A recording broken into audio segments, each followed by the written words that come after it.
నమస్కారం వార్తలకు స్వాగతం. ముందుగా ముఖ్యాంశాలు.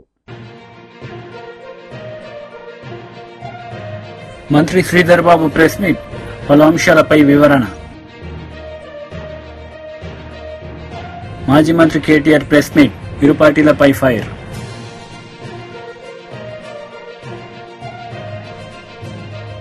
కాంగ్రెస్ నేతలు మీడియా సమావేశం నిర్వహించారు. ఈ సందర్భంగా పలు అంశాలపై వారు మాట్లాడారు. వారు చెప్పడం జరిగింది. దాంట్లో ఆ డెవలప్మెంట్ ప్లాన్ లో వారు రోడ్లు కానీ 100 ఫీటు పెద్ద పెద్ద రోడ్ల నిర్మాణమే కానీ దానికి సంబంధించి ఎక్కడ అవసరం ఉంటే అక్కడ బ్రిడ్జ్ నిర్మాణాలే కానీ ఇవన్నిటిని కూడా స్పష్టంగా ఆ మినిట్స్ లో వారు పేర్కొనడం జరిగింది. అక్కడి వరకే ఆగలే. 2021లో మళ్ళా జూన్ మాసంలో 25వ తారీఖు నాడు మరో మీటింగ్ ఏర్పాటు చేసుకొని కార్యాచరణ మొదలు పెట్టాలి. అక్రమ కట్టడాలు ఎక్కడ ఉంటే నిర్దాక్షిణ్యంగా కూల్చేయాలి.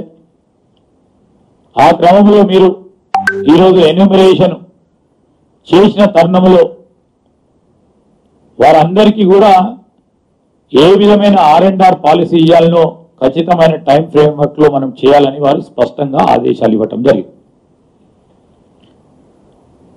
మరొక మారు మీ అందరికి తెలియజేస్తా ఉన్నాం. 22లో మళ్ళొక్కసారి మీటింగ్ పెట్టి కంపల్సేషన్ 2 బెడ్రూమ్ హౌసెస్ ఇవ్వాలని ఉన్నవారికి అందరికీ ఎవరికైతే ఈ మూసి రివర్ బెడ్ కు సంబంధించి అక్కడ నిర్మాణాలు చేపట్టిన వారికి అందరినీ కూడా అక్కడి నుంచి పంపేసి వారందరికీ కూడా 2 బెడ్రూమ్ హౌసెస్ ఇవ్వాలని చెప్పారు. 15,000 మందిని ఆ రోజు వారు ఎన్యూమరేట్ చేస్తే స్పష్టంగా వారు చెప్పడం జరిగింది. అదేవిధంగా ఏదైతే వారు చెప్పడం జరిగిందో ఈరోజు మేము ఒకటే చెప్తా ఉన్నాం. ఆ రోజు మున్సిపల్ మంత్రిగా ఉన్న కేటీఆర్ గారు అనేక మీటింగ్లు నిర్వహించి మరి రివర్ బెడ్ కు సంబంధించిన 2 వైపులా రోడ్డు నిర్మాణం అంటే 55 కిలోమీటర్లు ఇటు 55 కిలోమీటర్లు అటు 110 కిలోమీటర్ల రోడ్డు నిర్మాణం కానీ బఫర్ జోన్ కానీ FTL కానీ అన్నిటినీ కూడా నిర్ధారణ చేసి గుర్తించి వీటిపైన ఉన్న నిర్మాణాలన్నిటిని కూడా కూల్చేయాలని చెప్పారు.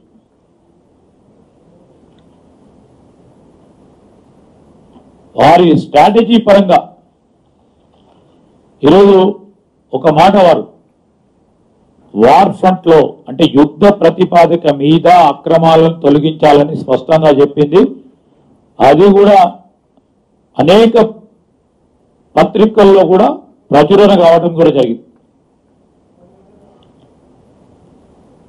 ఈరోజు కేటీఆర్ గారి ఆధ్వర్యంలో జరిగిన మూసీ కార్పొరేషన్ మీటింగ్ లో కూడా ఈ మీటింగ్ కు సంబంధించి ఏదైతే జియో నెంబర్ 7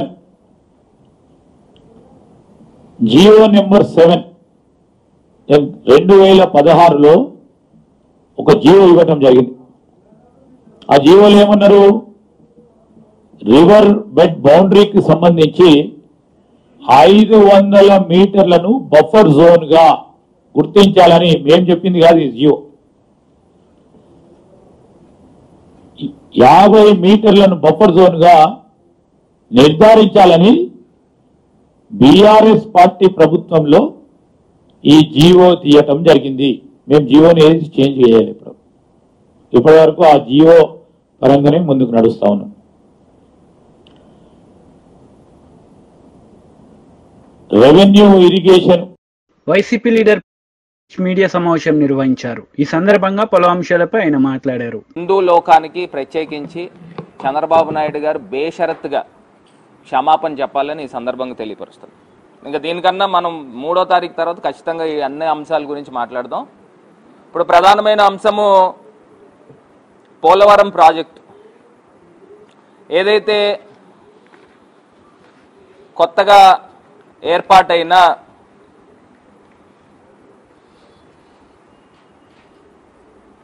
ఎక్స్పర్ట్స్ కమిటీ ఏదైతే experts the panel of experts ఎవరైతే అపాయింట్ చేశారో అమెరికా నుంచి ఇద్దరిని, కెనడా నుంచి ఇద్దరిని, వీళ్ళందరినీ కూడా ఎక్స్పర్ట్స్ని అపాయింట్ చేసి వాళ్ళు గతంలో ఆగస్టులో ఒక నివేదిక ఇచ్చారు. రీసెంట్గా కూడా సిడబ్ల్యూసికి కానీ పీపీఏకి కానీ ఒక నివేదిక బహిర్గతంగా ఖచ్చితంగా వాళ్ళకి నివేదిక పూర్తి స్థాయిగా తెలియపరచడం జరిగింది. ఇందులో ప్రధానమైన అంశాలు అసలు ఎందుకు ఈ ఎక్స్పర్ట్స్ కమిటీ వేశారు అంటే, ఎక్స్పర్ట్స్ కమిటీ ఎందుకు వేశారని అంటే డయాఫ్రమ్ వాల్ బ్రీచ్ అయింది. డయాఫ్రమ్ వాల్ నాకు తెలిసి సుమారుగా 400 వీళ్ళు ఇచ్చిన దీని ప్రకారం 485 మీటర్లు డయాఫ్రమ్ వాల్ బ్రీచ్ అవ్వడం జరిగింది. అంటే ముక్కల కింద విరిగిపోవడం జరిగింది. ఈ డయాఫ్రమ్ వాల్కి రిపేర్ చేస్తే సరిపోతుందా, లేకపోతే కొత్త డయాఫ్రమ్ వాల్ కట్టాలా అనే అంశం ఒకటైతే, రెండోది కాఫర్ డ్యామ్ దగ్గర ఏదైతే కాఫర్ డ్యామ్ నిర్మాణం చేశారో దాని కిందన జెట్ గ్రౌటింగ్ వాల్ అని ఉంటుంది. ఆ జెట్ గ్రౌటింగ్ వాల్ కూడా బ్రీచ్ అయింది. ఇప్పుడు కాఫర్ డ్యామ్ కంప్లీట్ అయినప్పటికీ కూడా సీపేజ్ అనేది ఆ కాఫర్ డ్యామ్ మీదుగా వస్తూ ఉంది. ఇప్పుడు డయాఫ్రమ్ వాల్ ఈ నవంబర్ 2024 నుంచి బహుశా ప్రారంభం కావచ్చు వాళ్ళు ఇచ్చిన నివేదిక ప్రకారం. అంటే మళ్ళీ మాన్సూన్ వచ్చేసరికి 2025 ఏప్రిల్ లోపల అది కంప్లీట్ కావాలి. సో ఈ సీపేజ్ కూడా వాటర్ వచ్చేస్తూ ఉంది.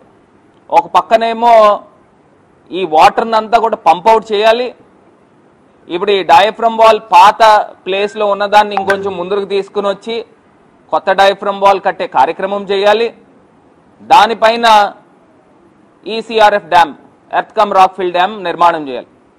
నేను ఒక్క అంశము వాళ్ళు ఇచ్చిన నివేదిక ప్రకారం ఒకే ఒక అంశం చెప్తున్నానండి. ప్రధానమైన అంశము ఇగోండి, చంద్రబాబు నాయుడు గారి టైంలో ఈ డయాఫ్రమ్ వాల్ బ్రీచ్ అయిన ఫోటోగ్రాఫ్, డయాఫ్రమ్ వాల్ బ్రీచ్ అయిన ఫోటోగ్రాఫ్.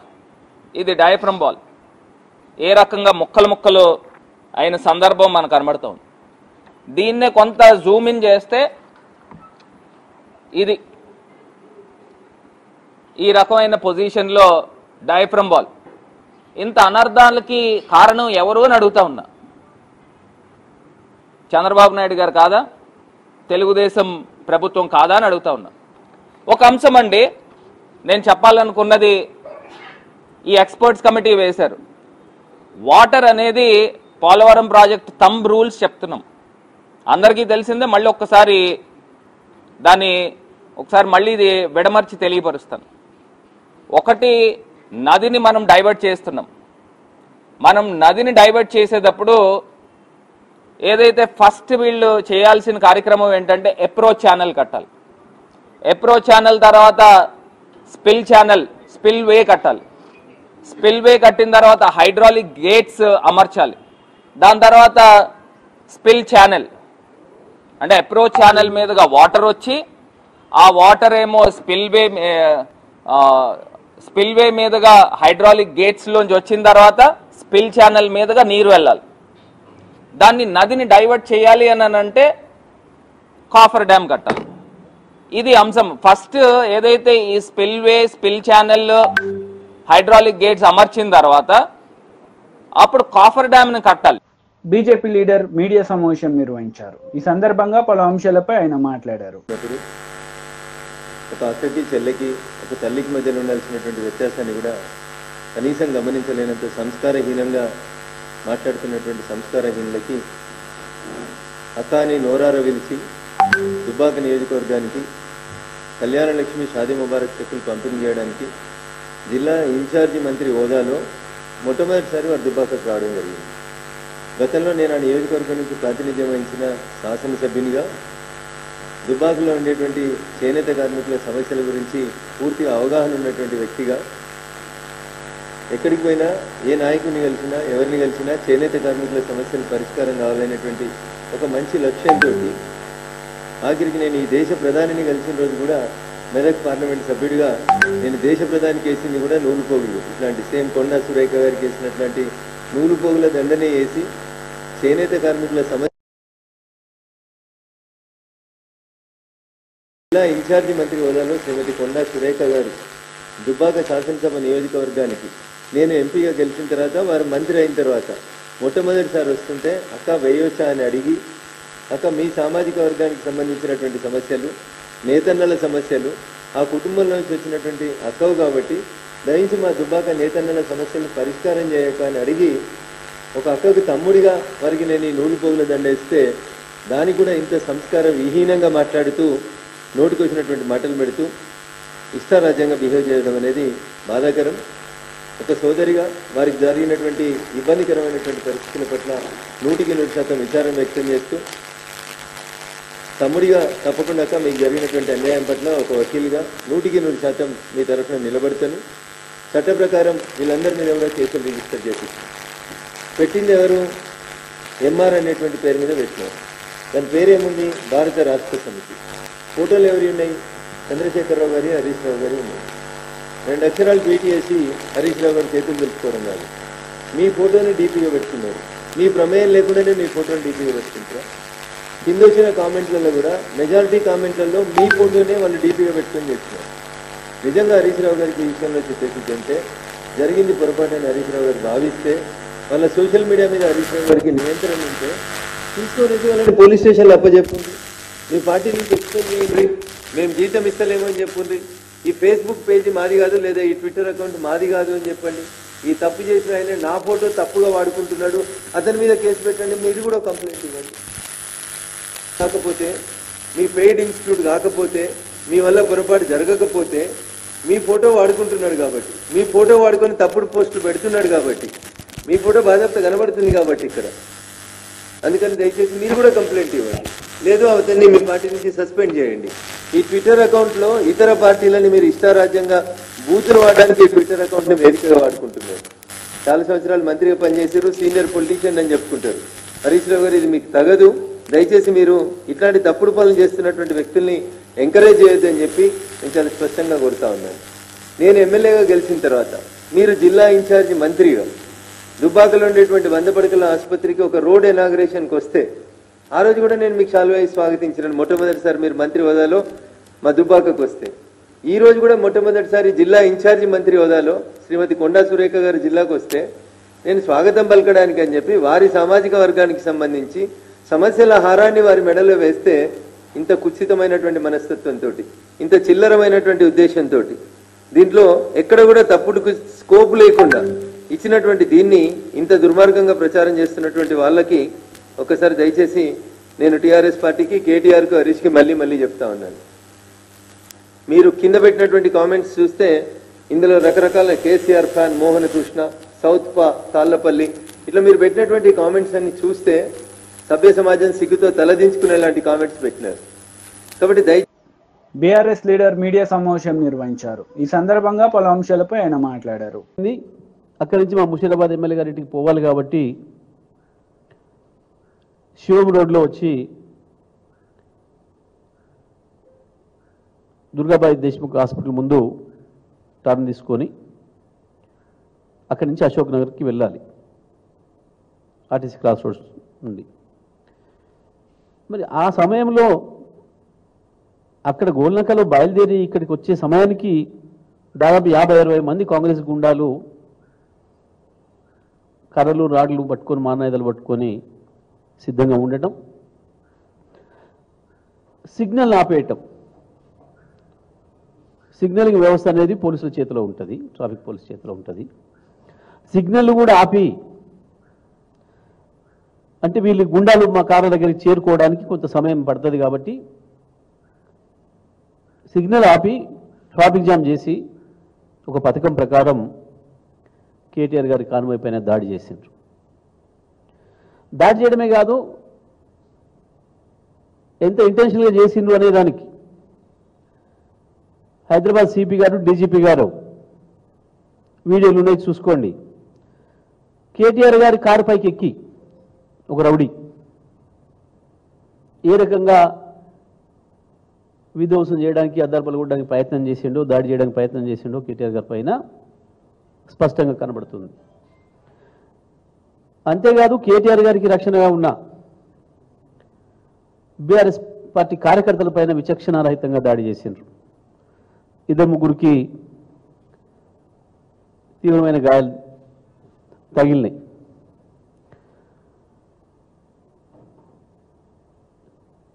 హుసేన్ కావచ్చు, పవన్ కుమార్ అనే పిల్లలిద్దరు కూడా భుజాల గాయాలైన తీవ్రమైన ఇబ్బందులు ఉన్నారు, హాస్పిటల్ వద్దన్నారు. ఇది ఒకటే కాదు, గత 3 నెలలుగా వరుసగా ఎక్కడ చూసినా టీఆర్ఎస్ పార్టీ ప్రధాన నాయకుల పైన కాంగ్రెస్ పార్టీ దాడులకు పూనుకుంటుంది. ప్రత్యేకించి ప్రజలకు ఆపద ఉన్నప్పుడు, వరదలు సంభవించినప్పుడు పరామర్శకు వెళ్ళినా, రైతుల రుణమాఫీకి సంబంధించి రైతుల దగ్గరికి వెళ్ళినా, ఇవాళ ఈ హైడ్రా బాధితులు, నీ 1,50,000 కోట్ల కుంభకోణ బాధితులు ఆయన హైదరాబాద్ ప్రజల్ని పరామర్శించడానికి వెళ్ళినా, వాళ్ళని ధైర్యం చెప్పడానికి వెళ్ళినా ప్రతి చోట ఈ దాడులు జరుగుతూ ఉన్నాయి. వరుసగా ప్రారంభంలోనేమో బీఆర్ఎస్ పార్టీకి సంబంధించిన గ్రామస్థాయి, మండల స్థాయి కార్యకర్తలపైన, నాయకులపైన దాడులు చేసిండ్రు. ప్రజలు ప్రభుత్వం గురించి ఏమనుకుంటున్నారో వాటిని యాజ్ ఇట్ ఈజ్గా ప్రజలు మాట్లాడింది సోషల్ మీడియాలో పెట్టినందుకు సోషల్ మీడియా యాక్టివిస్టుల మీద దాడి చేసిండ్రు. ఆ తర్వాత యూట్యూబ్ ఛానల్స్ నడుపుకుంటున్న మిత్రులపైన, జర్నలిస్టులపైన దాడి చేసిండ్రు. ప్రభుత్వానికి డబ్బా కొడితే ఏం లేదు, కానీ ప్రజలు ఏమనుకుంటున్నారో, ప్రజలు అనుకున్న దాన్ని ప్రసారం చేసినందుకు ఆయా ప్రసార మాధ్యమాలపైన వాటిని నడుపుతున్న నిర్వాహకులపైన దాడులు చేస్తున్నారు. మాజీ మంత్రి కేటీఆర్ మీడియా సమావేశం నిర్వహించారు. ఈ సందర్భంగా పలు అంశాలపై ఆయన మాట్లాడారు. తప్ప ఇవాళ దేవుని పేర్లు చెప్పుకొని ఓట్లు వేయించుకొని, డబ్బల ఓట్లు వేయించుకొని పదవులలో కూర్చొని ప్రజలకు కష్టం వచ్చినప్పుడు తప్పించుకుపోయేటోడు నాయకుడు ఎట్లయితారని అడుగుతున్న కిషన్ రెడ్డిని నేను. ఇవాళ ఒక్క అంబర్పేట కాన్స్టిట్యున్సీలో దగ్గర 1500-1600 కుటుంబాలను రోడ్డు మీద వేస్తా అని చెప్తున్నాడు.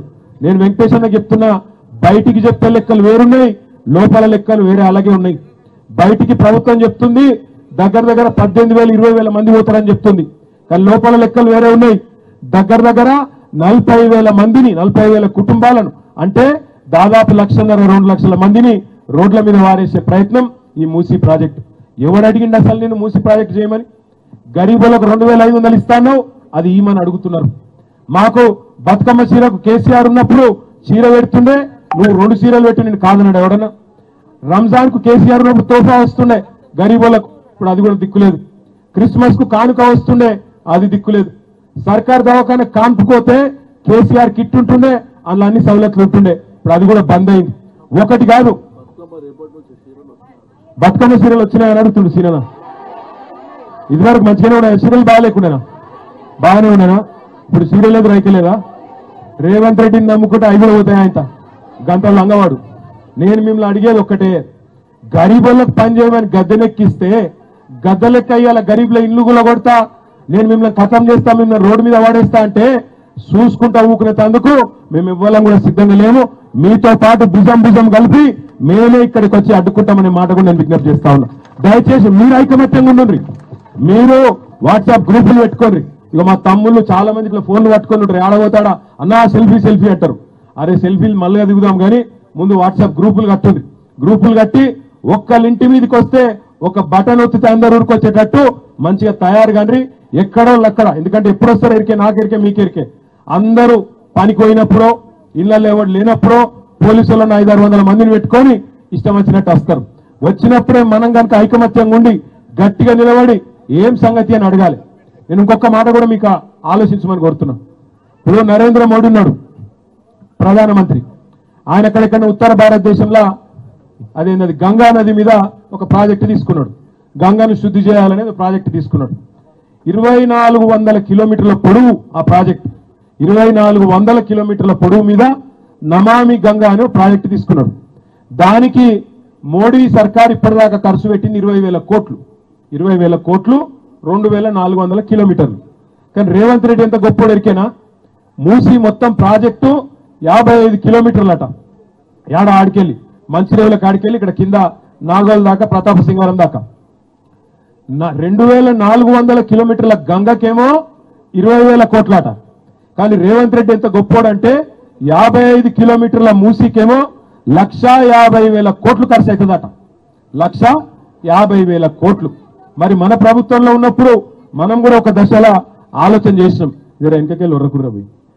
మన ప్రభుత్వం ఉన్నప్పుడు మనం కూడా ఏమైనా కొద్దిగా మంచిగా చేద్దామా మూసి నేను ఆలోచన చేసి 4,000 కోట్ల రూపాయలతోని మొత్తం శుద్ధీకరణ ప్లాంట్లు పెట్టినాం.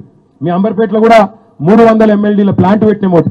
ఎందుకంటే మన ఇళ్లకి వెళ్ళొచ్చే మురికి నీళ్ళు ఏవైతే ఉంటాయో డ్రైనేజ్ నీళ్లు, ఆ డ్రైనేజ్ నీళ్లను మంచిగా చేసి మూసిలోకి ఇడిచి పెడతానన్నా ఈ దోమలు గీమలు బంద్ అవుతాయి, పిల్లగాళ్లకు ఆరోగ్యాలు దెబ్బతినకుంటుంటాయని చెప్పి హైదరాబాద్ లో 100%, 1-2 కాదు 100% మురికి నీటిని శుద్ధి చేసేందుకు 4,000 కోట్లతోని ప్రాజెక్టులు చాలు చేసినాం.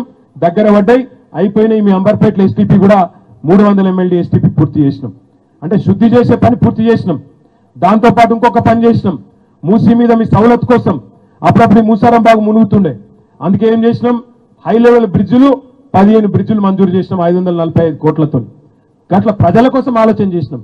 పేదవాళ్ళ కడుపు కట్టకుండా ఇగో మా సుధీర్ రెడ్డి ఎడవాయన ఇడున్నాడు, ఇగో సుధీర్ రెడ్డి సాబు చైర్మన్ ఉండే దానికి మూసీ రివర్ డెవలప్మెంట్ కార్పొరేషన్, ఆయన నాయకత్వంలోనే చేసినాం. మొత్తం లెక్క తీపిచ్చినా ఒకసారి. నేను అప్పుడు మున్సిపల్ మంత్రిని, కేసీఆర్ సార్ చెప్తే మేమిద్దరం లెక్క తీసినాం. సుధీర్ అన్న వచ్చి చెప్పిండు, అన్న వాస్తవం చెప్తున్నా చాలా మంది. వైసీపీ లీడర్ మీడియా సమావేశం నిర్వహించారు. ఈ సందర్భంగా పలు అంశాలపై ఆయన మాట్లాడారు. ప్రభుత్వం యొక్క వైఫల్యము కొట్టొచ్చినట్టు కనపడతా ఉంది. వరద వచ్చిన దగ్గర నుంచి 10 రోజుల పాటు ఈ రాష్ట్ర ముఖ్యమంత్రి ఉన్నారు, మంత్రులు ఉన్నారు, ఉన్నామని చెప్పుకుంటున్నారు.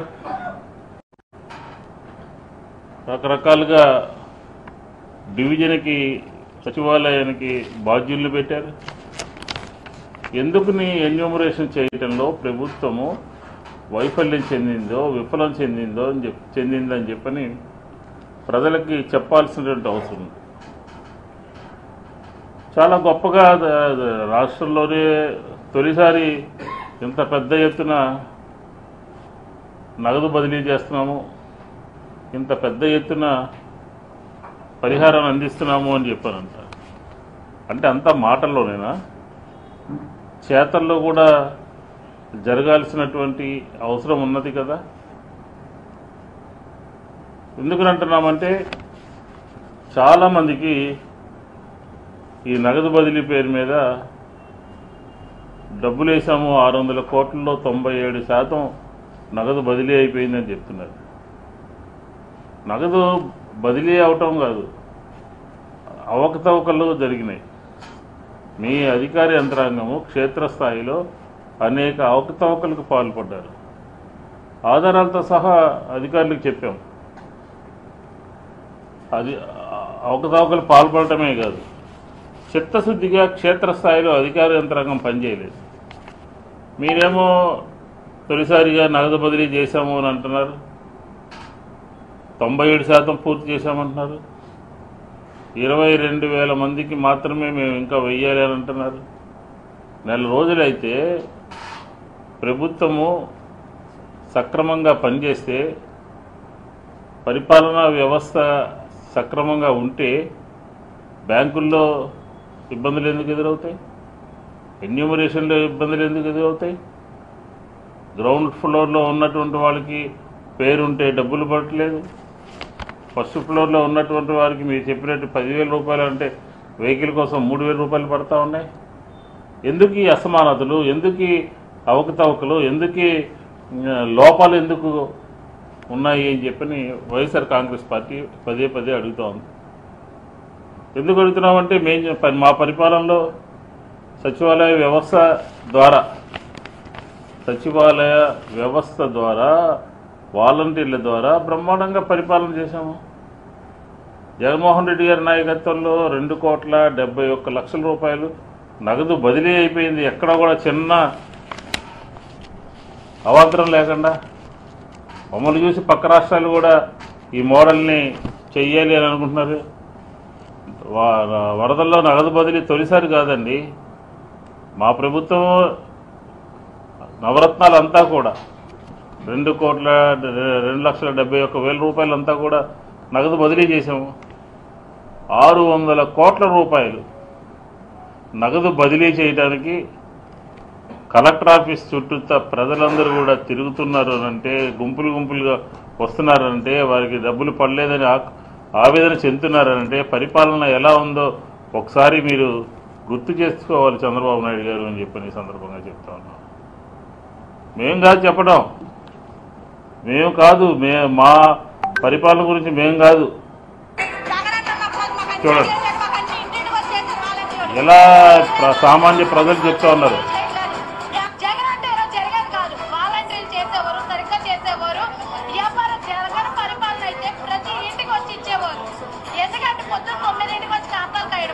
ఎందుకు కలెక్టర్ ఆఫీస్ చుట్టూ తిరుగుతారు? ఎందుకు మీరు స్టేట్మెంట్ ఎందుకు ఇచ్చారు? డబ్బులు ఎక్కువ ఇస్తున్నారు కాబట్టి చాలామంది బయలుదేరుతున్నారు అన్నమాట.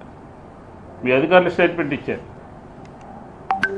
మీరు ఏ ప్రాతిపదిక మీరు తీసుకోవాలని అంటే, ఒక సర్వే, ఒక డోర్ నెంబర్లో, ఆ డోర్ నెంబర్లో ఉన్నటువంటి వాళ్ళకి నష్టం జరిగిందా లేదా అని ఒక సమగ్ర నివేదిక, సమగ్రమైనటువంటి వ్యవహారం చేయాల్సినటువంటి అవసరం ఉంది. డోర్ నెంబర్ని బేస్ చేసుకుని చేసినట్టుగా ఎక్కడా కూడా లేదు. కొన్ని సచివాలయాలు అయితే అవకతవకలు జరిగినాయి, కొన్ని సచివాలయాల్లో అయితే కమర్షియల్ రాశారు డబ్బులు తీసుకుని. వార్తలు ముగించే ముందు ముఖ్యాంశాలు మరోసారి. మంత్రి శ్రీధర్ బాబు ప్రెస్ మీట్, పలు అంశాలపై వివరణ. మాజీ మంత్రి కేటీఆర్ ప్రెస్ మీట్, ఇరు పార్టీలపై ఫైర్.